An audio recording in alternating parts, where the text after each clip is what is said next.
Amigos y amigas del Arriero, nos encontramos con Mabel Moraña, una muy destacada intelectual uruguaya que dirige el programa de estudios latinoamericanos de la Universidad Washington en San Luis, en Estados Unidos, y que ha visitado el Perú con motivo de la conferencia del LASA, el Latin American Studies, y además ha venido y ha presentado un libro que yo desde ya lo recomiendo, El monstruo como máquina de guerra.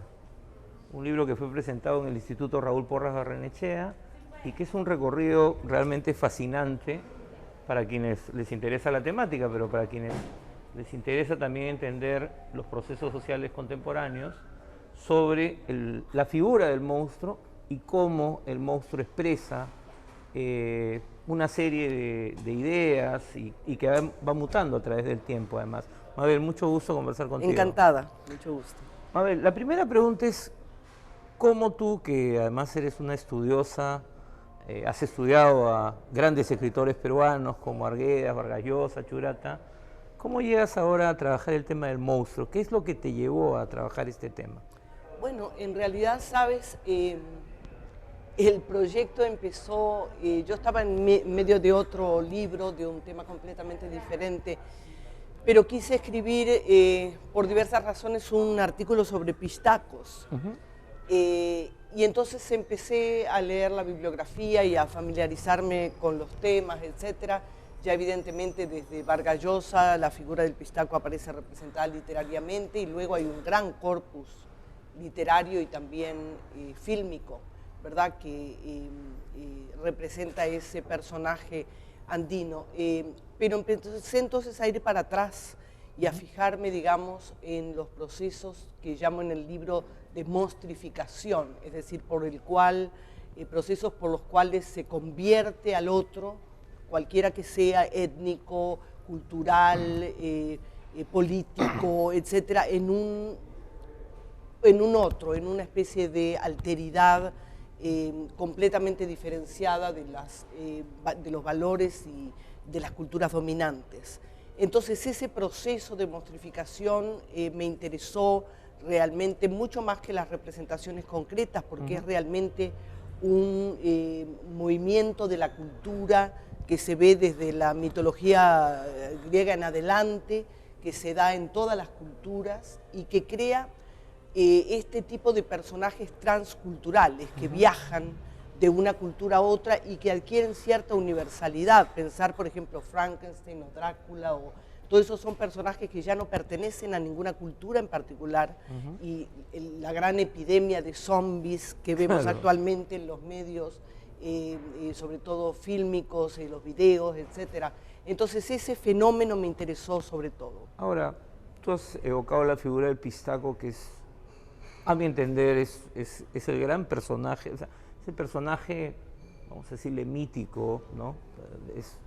Quizás no es exacta la palabra, pero que en la cultura popular peruana es el más vivo. Exacto. Cada cierto tiempo, cada vez que hay crisis, emerge este personaje bajo diferentes fórmulas, ¿no? Exacto. El sacaojos, el pistaco mismo, y siempre es identificado con el otro, pero que es un otro, digamos, no es el marginal, sino más bien es el que se acerca y te extrae algo, ¿no? Exactamente. Uno de los rasgos característicos de lo monstruoso es justamente el hecho de que es ambiguo.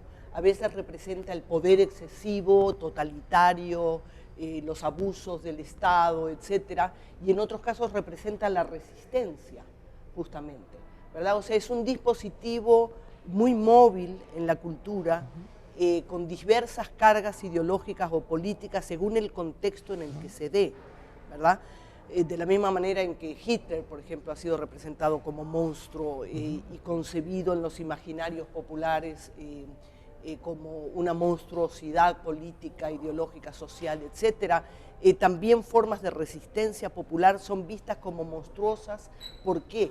Porque exceden, digamos, los parámetros de lo cotidiano, son excepcionales y desestabilizan el status quo. Tú justamente desarrollas esta idea de que hay siempre estos personajes que están en una suerte de zona liminar, ¿no? Que están en el camino, ¿no? Siempre terminan siendo subversivos, aunque después pueden ser domesticados de alguna manera por otras producciones. Pero crean, digamos, una desestabilización del status quo, ¿verdad? Cada vez que el monstruo aparece, el mundo cambia.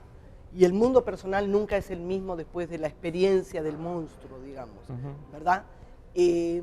Y entonces la figura del monstruo deja al descubierto contradicciones del sistema que de otra manera no se harían presentes, o miedos populares, o desconcierto ante ciertos fenómenos, ¿verdad? Entonces, por ejemplo, la figura del pistaco evidentemente tiene una connotación claramente antiimperialista, ¿verdad? De desconfianza popular hacia todos los dispositivos políticos, financieros, hasta culturales, ¿verdad? Por ejemplo, en muchos casos el pistaco es visto en la figura del antropólogo norteamericano, ¿verdad? Claro. Que incursiona en diversas comunidades y entonces viene a extraer qué conocimiento, y para eso otrifica, digamos, esas comunidades, las ve como un otro diferente, inasimilable a la modernidad, etc. Entonces, la figura del pistaco es vista como aquel que extrae sangre o que extrae grasa, grasa en el caso del pistaco. Claro, es una suerte de vampiro. Pero... Es una especie de vampirismo más grotesco, si se quiere, porque es más sucio. Por ejemplo, el vampiro, como decía en algunas de las presentaciones del libro, es un monstruo limpio, ¿verdad? Aristocrático, ¿no? Aristocrático, muy elegante, muy sexy, ¿verdad? Es un monstruo, digamos, que cuando va a extraer la sangre deja apenas 2 marcas en el cuello de la persona, y hasta tiene la delicadeza de tapar con la capa el momento de la succión de la sangre, ¿verdad? En cambio, el pistaco desbarata el cuerpo, deshace, ¿verdad? La comunidad quita los nutrientes del cuerpo del otro, lo cual es una metáfora muy fuerte sobre la extracción de trabajo, de ganancia de recursos naturales en las comunidades latinoamericanas en general. Hay todo un capítulo del libro dedicado además al marxismo, digamos, y a la lectura que se puede hacer, incluso algunos textos de Marx, ¿no? Exactamente. Uno no necesariamente los ha leído así en otros contextos, claro. Pero donde varias de las metáforas usadas por Marx en El Capital Así es. son claramente, dialogan con eso que tú estás diciendo. Entonces, bien curioso que esta construcción popular de gente, ¿verdad?, de comunidades que probablemente no han leído a Marx, etc., sin embargo, captan en los imaginarios de nuestro tiempo eso que Marx teoriza y metaforiza en sus textos, en El Capital, en los Grundrisse, en muchos textos, donde representa al capital como una especie de monstruo que chorrea sangre, es la extracción de plusvalía, ¿verdad?, lo que está representando ahí, y la relación entre individuo y trabajo, la extracción del trabajo que deshumaniza, ¿verdad? Entonces esos procesos de enajenación, de alienación, de superexplotación, están mostrados con figuras grotescas. Lo del vampirismo aparece todo el tiempo, el vampirismo del capital aparece representado muy frecuentemente en los textos de Marx, y muchos teóricos europeos han trabajado muy bien esta vertiente que han llamado el marxismo gótico, ¿verdad? Esa cuestión. Ahora, además, cuando en ese capítulo se habla de esta idea ya no solo de la extracción, sino también de esa suerte de fusión entre el hombre y la máquina, ¿no? Y todo el tema de los cyborgs, que también son otros personajes. Esa es otra gran preocupación que aparece ya en los textos del marxismo, que es, él no habla de cyborg, evidentemente Marx, pero habla del autómata, ¿verdad? De estos personajes que a raíz de todo esto son reacciones a la revolución industrial, que cambia los horizontes culturales, ideológicos, etcétera. Y entonces Marx percibe y dice, percibe estos cambios y dice la transformación que trae la automatización, el trabajo automático, serializado, etcétera, que después identificaremos con el Fordismo y etcétera, digamos, no viene a facilitar el trabajo del obrero, sino a sustituirlo, a hacerlo desechable dentro del capitalismo. Todo esto va a ser un excedente social, poblacional, etcétera, que no va a encontrar integración porque su trabajo ahora está siendo canalizado a través de la máquina. Entonces, Marx percibe esa contradicción de la tecnología y de los procesos, digamos, de maquinización que comienzan a explosionar después de la revolución industrial. Y entonces todo eso aparece visto con enorme preocupación, como un miedo. La figura del monstruo siempre anuncia catástrofes, ¿verdad? Diagnostica de manera alegórica, digamos, y también anuncia, el monstruo viene de mostrar, ¿verdad? De mostrar, claro, de exhibir, para quizá preparar a las poblaciones para reacciones. Ahora, hay otros personajes, bueno, estamos saltando de un campo a otro del libro, pero hay ese personaje que, no sé si anuncia, o sea, se plantea casi como una consecuencia del desastre nuclear, ¿no? Que es el famoso Godzilla, ¿no? De esta creación japonesa, ¿no? Y que también tú lo incorporas en el libro, ¿no? Exacto, junto con King Kong como monstruos de posguerra, porque son figuras monstruosas, sobrenaturales, evidentemente de un tamaño inmenso y que encarnan fuerzas de la naturaleza que no se pueden controlar y que tienen que ver con la guerra. Que es curioso porque sales de estos personajes que del 19 y del 18 que eran monstruos pero que a la vez tenían una dimensión humana. Física. Exacto. ¿No? Pero en el caso de King Kong y Godzilla es más bien como un retorno a lo... El monstruo siempre es híbrido y siempre tiene rasgos humanos. Piensa, por ejemplo, en King Kong enamorado de la rubia, claro, que sostiene en la mano, y cuando tú miras los ojos de King Kong en las películas hay una ternura y un amor, claro, y la gente se identifica con el monstruo porque él es el que está siendo atacado. Recuerdan, claro, las escenas, claro, en Nueva York, etcétera. Y en el caso de Godzilla también tiene un cuerpo con brazos y piernas, o sea, hay una antropomorfización allí, pero en ese caso se estudió mucho en las películas de Ishiro Honda, por ejemplo, sobre Godzilla, el modo de representar las escamas sobre el cuerpo del monstruo para que dieran referencia, hicieran referencia al efecto que causaron las bombas atómicas sobre la piel de los japoneses, ¿verdad? Que era esta piel escamada, quemada, ¿no? Por los ácidos o por los químicos del ataque nuclear. Entonces también esa cosa que está asolando el mundo sin que se pueda entender exactamente cuál es su objetivo, es la guerra nuclear, es la gran amenaza de la catástrofe de la humanidad. Tú has dicho ahora, has evocado el tema de la mirada de King Kong y en el texto lo dices además, la mirada es en todos los relatos de monstruos un elemento clave, ¿no? Exactamente. Y acá estoy recordando un personaje, tú hablas de las jarjachas, pero hay la figura del condenado en los Andes. Aparece en el libro, que es esta suerte de muerto en vida, ¿no? Exacto. Que si te mira, te lleva. Exacto. ¿No? Y el condenado tiene esa otra característica muy expresiva, que es el que siempre tiene hambre, ¿verdad? El condenado está, por supuesto, purgando sus pecados, ¿verdad? Pecados no pagados en claro. vida, y el condenado come constantemente al otro, pero no puede retenerlo, lo mete por la boca y sale, porque no tiene cuerpo. No tiene cuerpo, y entonces tiene un perímetro, digamos, corporal, pero por aquí sale, digamos, o sea, no puede retener y vive la condena del hambre permanente, cual es una característica de las comunidades marginadas también. Claro, eso es algo que uno empieza a ver ciertas características comunes, ¿no? Este tema de esa suerte de succión, extracción. Exacto. Pero que finalmente eso no se reproduce, ¿no? O sea, Salvo en algunos casos como el del zombie, por ejemplo. El zombie se reproduce por contagio y el vampiro también. El vampiro cuando te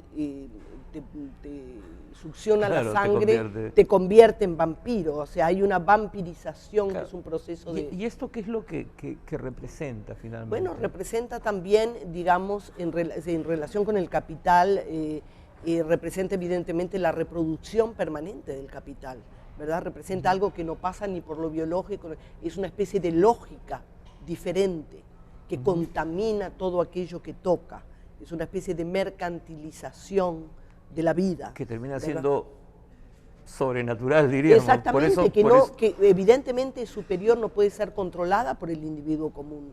Estamos todos sujetos a las fuerzas del capital, en esta época del capital financiero, y no podemos controlar ni siquiera entender esos fenómenos. Ahora, tú también planteas en el libro que hay ciertos autores, mencionas a Tony Negri y Michael Hart, ¿no? que trabajan esta idea de la multitud, ¿no? Como una vía que es subversiva, exactamente, ¿no? Pero transformadora de la realidad. Exactamente. ¿No? ¿Cómo puedes desarrollar esto? Ahí, digamos, recuerda, el libro se llama El monstruo como máquina de guerra, que es una idea de Deleuze, por la cual la idea de la máquina de guerra es una especie de mecanismo nomádico, de dispositivo nomádico, ¿verdad? Que va de alguna manera desarticulando el status quo, y Antonio Negri y Michael Hart teorizan la figura de la multitud que de pronto se empieza a activar, digamos, en un contexto en el que ya despersonalizado, donde las formas de la política tradicional han desaparecido o están debilitadas, y entonces ahí aparece la multitud como una fuerza inorgánica, monstruosa en el sentido de que no está regulada, que tiene una fuerza subversiva de desestabilizar al Estado, a las instituciones del Estado y a los valores dominantes, y quizá crear un nuevo orden, ¿verdad? Todo monstruo de alguna manera apela a la utopía de un orden diferente al existente, ¿verdad? Ahora que evocas la idea de la utopía, quiero volver a América Latina, ¿no? América Latina se convierte con la conquista, vamos a llamarlo conquista, española, en un territorio privilegiado de esa otredad como la construyeron los españoles, ¿no? Sin embargo, desde el inicio hay estos discursos deshumanizadores, vamos a llamarlo así, pero también hay un debate sobre la naturaleza humana de los indios, ¿no? Exacto. O sea, toda sociedad entonces dominadora también tiene sus propios discursos que van contra lo que está planteando el orden, digamos, ¿no? Bueno, es la idea conocida de Foucault de que todo poder tiene resistencia. Donde hay poder hay resistencia, solamente hay que saber de alguna manera intentar localizarlo dentro de lo social. No siempre se presenta, sobre todo en la época de la posmodernidad o en las últimas décadas, desde el fin de la Guerra Fría en adelante. La política no pasa ya por los canales tradicionales, los partidos, los sindicatos, incluso el Estado, sino que toma formas, los mismos movimientos sociales están en las afueras del Estado y de los partidos. Claro. Entonces son fuerzas, digamos, políticas que están en lo social y no se ven, ¿verdad? Claro, pero un poco lo que quería ir era, permanentemente se está monstrificando, digamos, en América al indígena. Pero claro, el proceso, se produce un proceso de transformación, en fin, las repúblicas, pero sin embargo ese proceso de monstrificación continúa. Continúa, porque la república, simplemente la hegemonía cambia de sector, ¿verdad? Ya ahora los sectores criollos después de la república empiezan a detentar el poder y entonces monstrifican todavía a los sectores marginales para poder seguirlos explotando, para considerar que son inferiores y por lo tanto deben pleitesía a los sectores considerados superiores. Entonces, esa monstrificación siempre responde a intereses concretos. Claro, y pone en evidencia que el discurso del mestizaje termina siendo, digamos, solo un discurso. Exactamente, exactamente, porque en el fondo persisten, digamos, tremendos antagonismos étnicos, raciales, incluso de género, etcétera. Entonces, es un mundo que el poder querría homogeneizar, pero que está tremendamente fragmentado, como Cornejo Polar analizara también, en diversos sistemas antagónicos entre sí, donde no hay armonía posible, porque hay intereses que están siendo traicionados, evidentemente, ¿no? Y el caso extremo sería esta construcción de Haití como este territorio de zombies, vudú. Exacto. Y casi un territorio primitivo. O sea, exacto, ¿no? Sí, con esas pulsiones, ¿verdad? Atávicas, etcétera. Entonces hay un capítulo en el libro dedicado justamente a lo que los haitianos llaman zombitude, ¿verdad? La zombificación, por la idea de que los zombies, actuando en favor de los esclavos durante la Revolución Haitiana, trataban, digamos, asolaban a los hacendados, etcétera, trataban de convertirlos también en zombies para permitir que la revolución avanzara en contra de los poderes opresivos de los hacendados, etcétera, de las minorías explotadoras. Entonces, allí vemos la cuestión del zombie está muy, muy arraigada en los imaginarios de la región, que es una de las más marginadas y pauperizadas de América Latina, claro, hasta el día de hoy. Entonces, son formas en las que se expresa esa capacidad todavía incomprensible de rebelarse contra un poder que se siente omnipotente, ¿verdad? Bueno, Mabel, quiero darte las gracias por gracias esta conversación. Gracias. Esta conversación es una invitación a la lectura, bueno, no se trata de agotar todos los temas del libro, pero yo quiero recomendar a todos los amigos del Arriero el libro El monstruo como máquina de guerra, ¿no? Hemos solamente mirado, hemos dejado algunos temas que no hemos podido hablar del monstruo como mercancía, por ejemplo, pero yo recomiendo mucho este libro que creo que nos va a ayudar a entender no solamente los procesos actuales, sino procesos históricos que hemos vivido y que creo que siempre tenemos que releer. Nos vemos.